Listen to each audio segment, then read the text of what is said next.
If this week wasn't bad enough for the Trump administration, it turns out that after he uttered these words, and what we're going to be doing is a 25% tariff on all cars that are not made in the United States. If they're made in the United States, there's absolutely no tariff. well, the auto industry took yet another nosedive. Nothing but winning, right? Driving the auto industry into a recession. GM shares are down 5%. We're sitting around the desk looking at the declines in the automakers as President Trump is speaking. Well, it's been a difficult run already for the automakers. And here's what the Canadian Prime Minister had to say on the matter. President Trump announced 25% tariffs against our auto industry. And this is a direct attack, to be clear, a direct attack on the very workers that I stood in front of, Unifor workers I stood in front of this morning at the Ambassador Bridge, a bridge that is a symbol and a reality up until now of the tight ties between our two countries, ties of kinship, ties of commerce, ties that are in the process of being broken. We will defend our workers. We will defend our companies. We will defend our country, and we will defend it together. The old relationship we had with the United States, based on deepening integration of our economies and tight security and military cooperations, is over. What exactly the United States does next is unclear. But what is clear is that we, as Canadians, have agency. We have power. We are masters in our own home. Nous sommes maîtres chez nous. We can control our destiny. We can give ourselves much more than any foreign government, including the United States, can ever take away.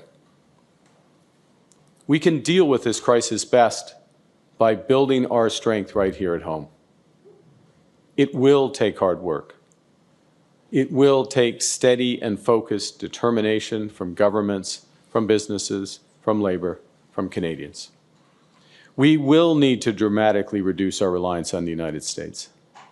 We will need to pivot our trade relationships elsewhere. And we will need to do things previously thought impossible at speeds we haven't seen in generations. After Trump announced a 25% tariff set to take effect on April 2nd on all cars shipped to the United States, a significant escalation in the global trade war, the response was, well, what we've come to expect when Trump opens his mouth on the economy, more turmoil. To the United States, but Fords and Chevys made in the United States, all those prices are going to skyrocket. Now, could Republicans in Congress specifically be doing more to push the president to try to de-escalate his trade war? What leverage do you have? Well, in Article 1 in the Constitution, really tariffs should be a congressional initiated action. So this should come from Congress. However, I think we made a mistake. In the past, we passed legislation that gave the president some temporary tariff authorities. And I think we should look back and maybe restore the power back to Congress and take away the authorizations that we've allowed the presidents, not just President Trump, but President Biden and President Obama before him. This power should reside in the House and the Senate. And we have the power of the purse. And so I think we should restore these authorities back to the House. Well, that's an interesting proposal. Let's see if that happens. As was reported on CNBC, of all places.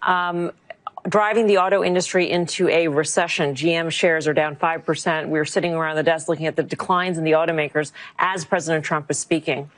Well, it's been a difficult run already for the automakers, and we have heard about sensitivity on higher prices. And again, if you're talking about $4,000 on a crossover, and they're saying three times that in terms of EVs. Tariff will be applied not just to foreign-made cars, but also to car parts, including engines and transmissions. Following Trump's announcement, European Commission President Ursula von der Leyen released a statement condemning the tariffs. This sentiment was, of course, echoed by Ontario Premier Doug Ford, who said that Canada should retaliate. We have to run through every tariff and minimize the pain for Canadians, maximize the pain for Americans. And I feel terrible for the Americans, but it's one person, it's President Trump, that's creating this chaos. And then there was this from the Canadian Prime Minister. I understand and respect his goal to support American workers, but I disagree with him that this is how to help them. With time, it will become apparent that these actions will end up hurting American workers and American consumers. I reject any attempts to weaken Canada, to wear us down, to break us so that America can own us. That will never happen. And our response to these latest tariffs is to fight, is to protect, and to build. We will fight the U.S. tariffs with retaliatory trade actions of our own that will have maximum impact in the United States and minimum impacts here in Canada. But most notable is the prediction that as a result, car prices will go up, again running contrary to promises made by the president. Joining the list of groceries, eggs, inflation, all spiking at the hands of the very stable genius. Getting down to close to session lows. The Dow is down about 540 points. Folks, it is the S&P that appears to be about to close in correction territory, down 76%. We will see what happens tomorrow.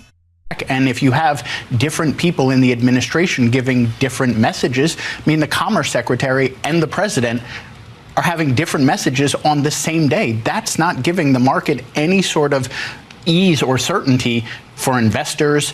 So I wouldn't be surprised if we have an even greater crash. We should let Jonathan keep talking because the market's come back 50 points. There you go. There you go. But obviously, the Dow is 1,500 points below where it was when Donald Trump took office. Yeah. That's not a good look. Experts have insisted these tariffs will quickly raise prices of new cars by thousands of dollars, stating that there is no such thing as a, quote, all-American car, since all depend on parts from Mexico and Canada. Parts from the two countries could soon be subjected to the tariffs Trump unveiled on Wednesday. And according to analysis by Michigan-based think tank Anderson Economic Group, the cost of producing vehicles built at U.S. plants will rise between $3,500 to $12,000 each. And what does that mean? Yes, it will mean the consumer has to pay more. Yeah, Kristen, and you get to it. Let's just start with Trump himself, that 47% job approval rating. Two ways of looking at this. First of all, if you compare Trump to every recent president, this point after coming into office, Trump's number here is the lowest, significantly the lowest of any of his modern predecessors, except Donald Trump in his first term. He was at 40% at this point in 2017. All of which just further reiterates how much Trump lied to the American people and continues to do so. I very much agree with the conclusion of the ATA that foreign illicit drug actors are a major threat in the United States, and many of you have spoken to this today. Is the IC wrong in its omission of Canada as a source of illicit fentanyl in the ATA? I was surprised, given some of the rhetoric, that there is no mention of Canada in the ATA. Senator, the focus in my opening and the ATA was really to focus on the most extreme threats in that area. And our assessment is that the most extreme threat related to fentanyl continues to come from and through Mexico. So the president has stated that the fentanyl coming through Canada is massive, and actually said it was an unusual and extraordinary threat. And that was the language that was used to justify putting tariffs on Canada. I'm just trying to reconcile those two issues. Is it an unusual and extraordinary threat, or is it a minor threat that doesn't even merit mention in the annual threat assessment?